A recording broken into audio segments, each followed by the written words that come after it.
I think that it's got to be in the back of your mind that something can go wrong at any moment. These are sharp weapons. You've lost your temper yourself at somebody. You've been hauled off somebody by a referee.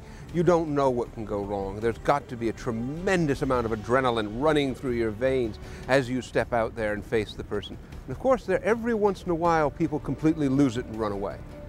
And that, again, I think is a sign of it, of just how built up you are as you go into the arena. One of the most chilling stories in the philosopher Seneca under Nero is of a prisoner of war from Germany who couldn't face going into the games. He couldn't face it not because he couldn't face death, but because he didn't want his death to be popular entertainment.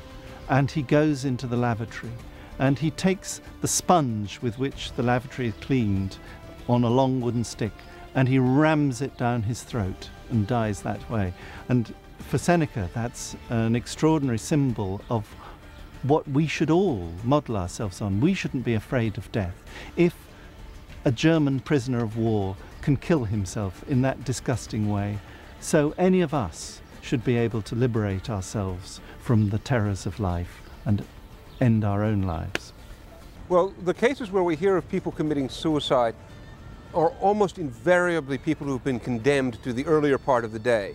The famous case where the man used the toilet stick to die instead of going into the amphitheater was somebody we know is condemned to the beasts.